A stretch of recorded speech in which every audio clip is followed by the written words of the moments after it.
नमस्कार साथियों, मेरे YouTube चैनल में आपका एक बार फिर से स्वागत है। साथियों, सभी शिक्षक साथियों का सभी बीआरसी पे ऑनलाइन ट्रेनिंग चल रही है, जिसमें आधारशिला मॉड्यूल, ध्यानाकर्षण मॉड्यूल और शिक्षण संग्रह मॉड्यूल के बारे में बताया जा रहा है। कुछ जगह तो बहुत अच्छा प्रशिक्षण चल रहा है, लेकिन कुछ जगह कुछ तकनीकी कमी की वजह से या कुछ लापरवाही की वजह से शिक्षक साथी आधारशिला मॉड्यूल, ध्यानाकर्षण मॉड्यूल और शिक्षण संग्रह मॉड्यूल को समझ नहीं पा रहे हैं। इसी को ध्यान में रखते हुए मैंने ये वीडियो बनाई है। इस वीडियो में मैं आपको आधारशिला मॉड्यूल, ध्यानाकर्षण मॉड्यूल और शिक्षण संग्रह मॉड्यूल को प्रश्नों के माध्यम से समझाने की कोशिश करूंगा। इससे पहले मैंने एक वीडियो बनाई थी जो इसका पार्ट 1 था, जिसमें हमने 38 क्वेश्चन लिए थे। उन 38 क्वेश्चन में तीनों मॉड्यूल से संबंधित प्रश्न थे।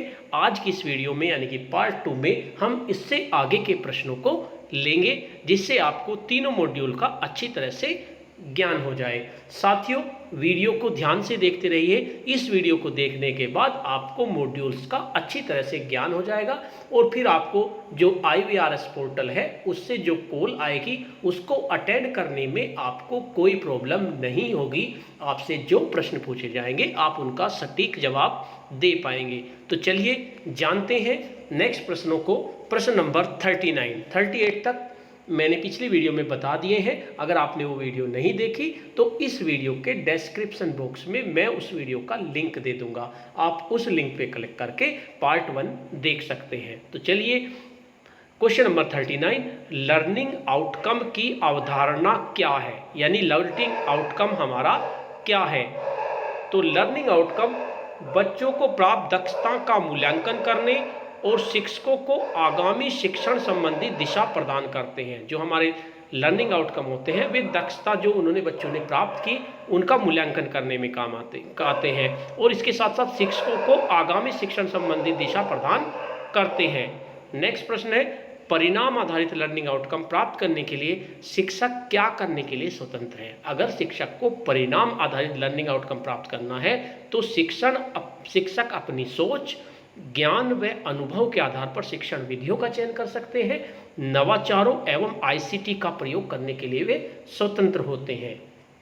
नेक्स्ट प्रश्न है, लर्निंग आउटकम बच्चों को जानने, समझने एवं पुस्तकीय ज्ञान के व्यवहार में उपयोग करने के लिए बच्चों में किन शक्ति के विकास पर बल देते हैं। तो जो हमारे लर्निंग आउटकम होते हैं वे बच्चों में तर्क, चिंतन और कल्पना शक्ति के विकास पर बल देते हैं। प्रश्न नंबर 42 है, प्रेरणा सूची क्या है। हमें गलत लिखा हुआ है, इसे काट दीजिए। प्रेरणा सूची क्या है। तो प्रेरणा सूची जो है वो प्राथमिक कक्षाओं के लिए हिंदी और गणित के उपविषय और उनके संगत दक्षताएं की सूची है, यानी उपविषय दिए हुए हैं और प्रत्येक उपविषय के सामने उसकी संगत दक्षताएं दी हुई हैं प्रेरणा सूची में। तो प्रेरणा सूची में जो विषय होते हैं वे क्या हैं। जो विषय होते हैं या उपविषय होते हैं वे हमारे नेस्टेड आउटकम्स होते हैं। नेक्स्ट प्रश्न है, प्रेरणा सूची में विषय क्या है। तो ये तो ही हो गया हमारा प्रेरणा नेस्टेड। और प्रेरणा सूची में दक्षताएं क्या है। प्रश्न नंबर 44 है हमारा, दक्षताएं जो है वे उप आउटकम है, यानी कि जो उपविषय है वे तो हमारे नेस्टेड आउटकम है और जो दक्षताएं हैं वे उप आउटकम्स हैं। प्रश्न नंबर 45, प्रेरणा सूची हमें क्या बताती है। तो प्रेरणा सूची हमें प्राथमिक कक्षाओं के लिए हिंदी और गणित विषय के उपविषय के बारे में बताती है और उनके संगत जो दक्षताएं हैं उनके बारे में हमें बताती है। नेक्स्ट प्रश्न है प्रश्न नंबर 46, प्रेरणा तालिका क्या है। साथियों, मैंने प्रेरणा सूची और प्रेरणा तालिका की अलग से बहुत सारी वीडियो बनाई हैं। इन तीनों जो हमारी तीनों ही मॉड्यूल्स हैं इन पर आधारित बहुत सारी वीडियो बनाई है। किसी में प्रेरणा सूची के बारे में बताया, किसी में प्रेरणा तालिका के बारे में बताया गया है। आप मेरे चैनल पे जाके प्लेलिस्ट में तीनों मॉड्यूल्स की वीडियो देख सकते हैं, उससे आपको तीनों मॉड्यूल्स का अच्छी तरह से ज्ञान हो जाएगा। तो इसमें भी कुछ बताया गया है, इसे भी देखिए। प्रश्न नंबर 46 है हमारा, प्रेरणा तालिका क्या है। तो प्रेरणा तालिका बच्चों के अधिगम स्तर की स्थिति बताती है। प्रेरणा सूची और प्रेरणा तालिका में यही फर्क है, प्रेरणा सूची में उपविषय है और उसके संगत दक्षताएं हैं, लेकिन प्रेरणा तालिका में बच्चों के नाम भी हैं। तो प्रेरणा तालिका जो होती है वो बच्चे के अधिगम स्तर की स्थिति बताती है। हिंदी और गणित विषय में बच्चे की कक्षा के प्रत्येक बच्चे के नाम के सामने विषयवार लर्निंग आउटकम दिए गए हैं, यानी बच्चे का नाम दिया गया है और जो लर्निंग आउटकम उसने प्राप्त कर लिया है वो सब उस प्रेरणा तालिका में दिया हुआ है, किस महीने में उसने वो लर्निंग आउटकम प्राप्त किया। इसकी सूची आपको आपके कक्षा कक्ष की दीवारों पर लगानी होगी। नेक्स्ट प्रश्न है, प्रेरणा तालिका हमें क्या बताती है? यह तालिका हमें यह बताती है कि विषयवार किन लर्निंग आउटकम पर कार्य करने की तुरंत आवश्यकता है। यह बताती है कि बच्चे के अधिगम स्तर की स्थिति क्या है। ये सब हमें प्रेरणा तालिका से पता चलता है कि कौन सा लर्निंग आउटकम बच्चे ने प्राप्त नहीं किया, उस पर कार्य करने की हमें तुरंत आवश्यकता है, और वो अधिगम की स्थिति भी बता देती है कि बच्चे का अधिगम स्तर कितना है। नेक्स्ट है, प्रेरणा तालिका को कैसे भरते हैं? तो प्रत्येक बच्चे के सापेक्ष उस लर्निंग आउटकम में जिसमें बच्चे ने 3 अंक प्राप्त किए हैं, 3 अंक, जिस लर्निंग आउटकम के हमने 3 कैटेगरी में डिवाइड कर दिया लर्निंग आउटकम, 1 अंक, 2 अंक और 3 अंक। तो यानी जिस लर्निंग आउटकम में बच्चे ने 3 के 3 अंक प्राप्त कर लिया, यानी 100% प्राप्त कर लिया, वहीं उसका निशान लगाते उस माह और वर्ष को भरते हैं। यानी जिस महीने में और जिस वर्ष में बच्चे ने वो लर्निंग आउटकम भर लिया, तो प्रेरणा तालिका में उसी मंथ का नाम लिख देंगे, वर्ष का नाम लिख देंगे कि इसने 100% ये प्राप्त कर लिया, उसके 3 अंक आ गए। नेक्स्ट प्रश्न है, प्रेरणा सूची प्रेरणा तालिका में क्या अंतर है? इसके लिए भी मैंने एक विशेष वीडियो बनाई थी, आप चाहें तो उस वीडियो में इसकी डिटेल देख सकते हैं। इसमें प्रश्न के माध्यम से बता रहा हूँ। प्रेरणा सूची में प्रत्येक कक्षा की हिंदी और गणित विषय की उप विषय हैं और उनकी संगत दक्षताएं दी गई हैं, जबकि प्रेरणा तालिका में उप विषय तथा उनकी संगत दक्षताओं के साथ साथ बच्चों के नाम भी लिखे गए हैं। यही फर्क है, उसमें हिंदी और गणित विषय के उपविषय और उनकी संगत दक्षताएं हैं, और प्रेरणा तालिका में दक्षताओं के साथ साथ बच्चों के नाम भी लिखे गए हैं। नेक्स्ट प्रश्न है, प्रश्न नंबर 50, प्रेरणा सूची में कौन कौन से विषय की दक्षताएं दी गई हैं? तो प्रेरणा सूची में हिंदी और गणित विषय की दक्षताएं दी गई हैं।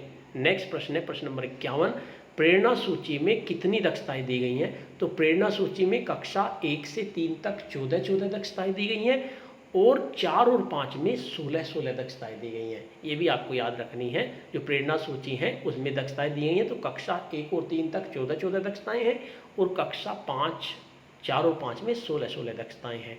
कक्षा 1 की हिंदी प्रेरणा सूची में कितने उपविषय हैं? तो कक्षा 1 और 2 को भी ले लीजिए, कक्षा 1 और 2 की हिंदी की प्रेरणा सूची में 9 उपविषय हैं। नेक्स्ट प्रश्न है आपका प्रश्न नंबर 53, कक्षा 3, 4 और 5 की हिंदी प्रेरणा सूची में कितने विषय हैं? तो 3, 4, 5 की प्रेरणा सूची में 7 विषय हैं, और कक्षा 1, 2 में 9 विषय हैं। छोटे छोटे संवाद को प्रभावी तरीके से बोलना किस कक्षा के लिए दक्षता है? तो छोटे छोटे संवाद को अगर बच्चा प्रभावी तरीके से बोल रहा है तो ये कक्षा 4 की दक्षता है।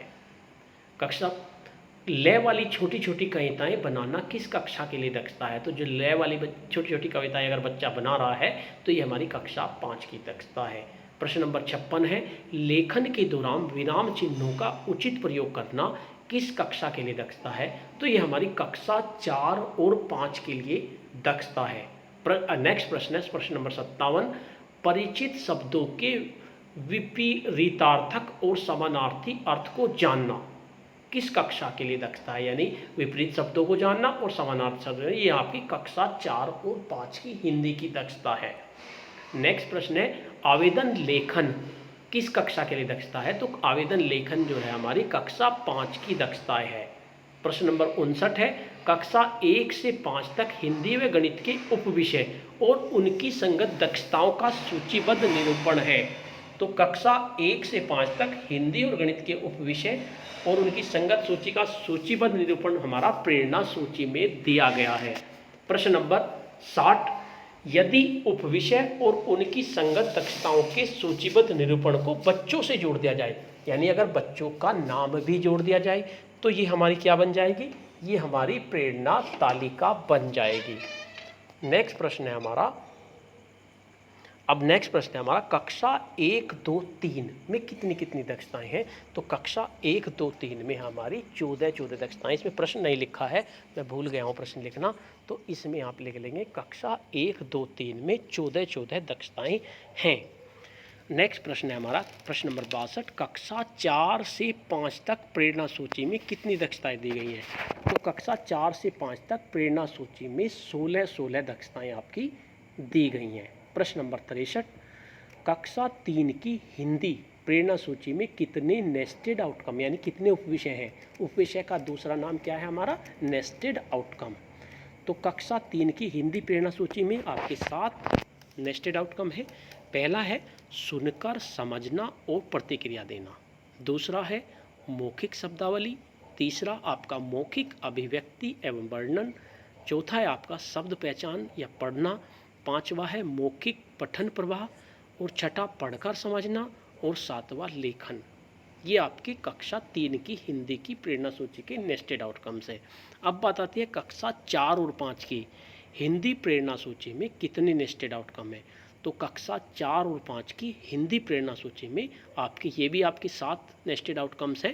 पहला आउटकम्स है आपका सुनकर समझना और प्रतिक्रिया देना, दूसरा है हमारा शब्द भंडार, तीसरा है मौखिक अभिव्यक्ति और सृजनात्मकता, चौथा है हमारा भाषा संरचना और व्याकरण, पांचवा है हमारा धारा प्रवाह पठन, छठा पढ़कर समझना और सातवां लेखन।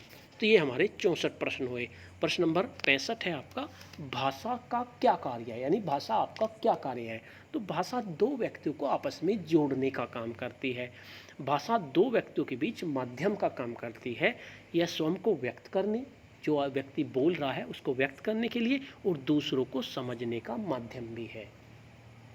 प्रश्न नंबर 66, भाषा का संबंध किससे होता है। तो भाषा का संबंध हमारा भावों और विचारों से होता है। नेक्स्ट प्रश्न है प्रश्न नंबर 67, भाषा हमें किस लायक बनाती है। तो भाषा से क्या होता है, हम अपने विचारों को व्यक्त कर देते हैं। तो भाषा हमें अपने भावों विचारों को व्यक्त करने के लायक बनाती है। प्रश्न नंबर 66, भाषा कैसा विषय है। तो भाषा जो है हमारा कौशल प्रधान विषय है। नेक्स्ट प्रश्न है भाषा अभिव्यक्त होने से पहले कौन कौन से चरणों से होकर गुजरती है। तो भाषा हमारी और भाषा अनुभूति और चिंतन के चरणों से होकर गुजरती है, यानी भाषा व्यक्त होगी उससे पहले अनुभूति और चिंतन के चरणों से गुजरेगी। अनुभूति से अभिव्यक्ति तक भाषा विकास का क्रम क्या है। तो अनुभूति से अभिव्यक्ति तक भाषा विकास क्रम क्या होगा, अनुभूति, फिर चिंतन और विचार और फिर अभिव्यक्ति।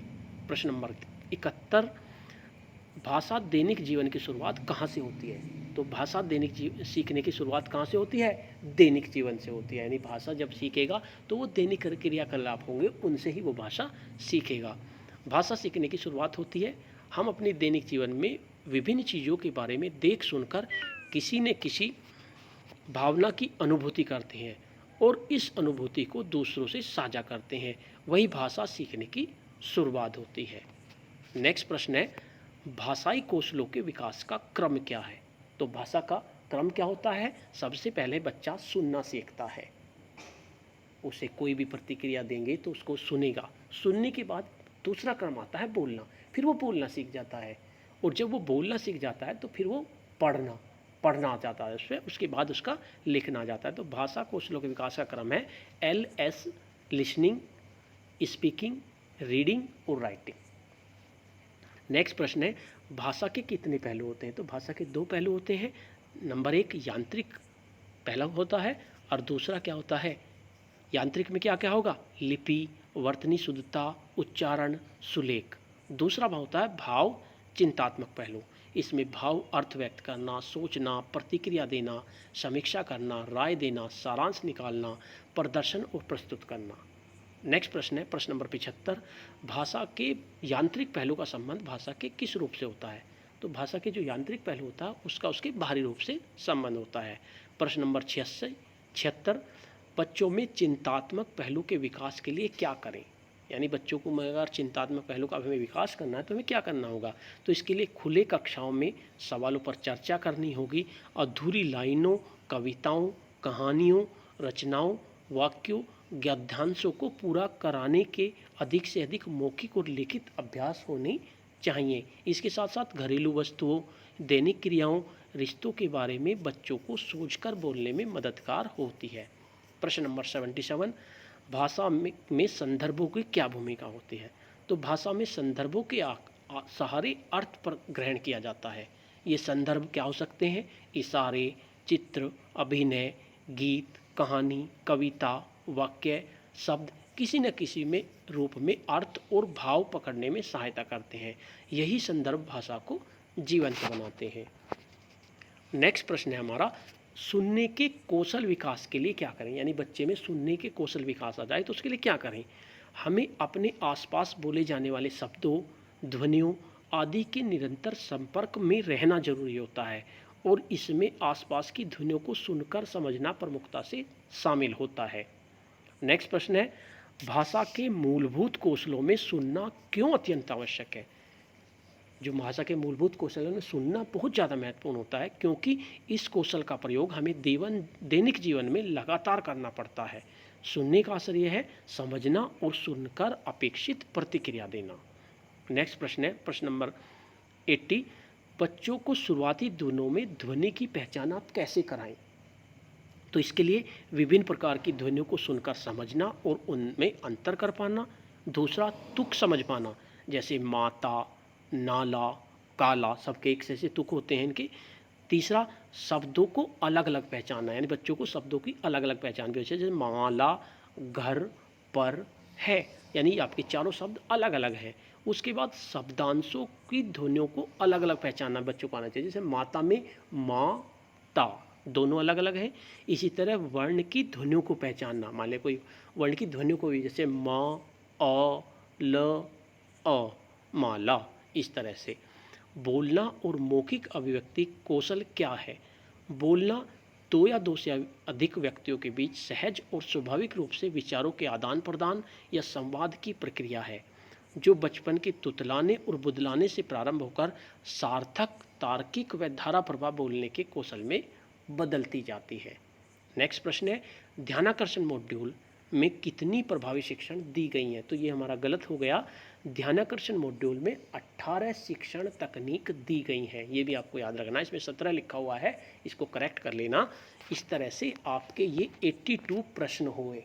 नेक्स्ट वीडियो में हम इससे आगे के प्रश्न लेंगे। ये हमारा पार्ट 2 है। इससे पहले मैंने एक पार्ट 1 बनाया था, अगर आपने वो नहीं देखा तो इस वीडियो के डिस्क्रिप्शन बॉक्स में उसका लिंक दे दूंगा, आप उसे देख लीजिए। और अगर आप चाहते हैं कि पार्ट 3 का नोटिफिकेशन आपको मिले तो इसके लिए आपको चैनल को सब्सक्राइब करना पड़ेगा और सब्सक्राइब करने के साथ साथ बेल के आइकन को प्रेस करना पड़ेगा।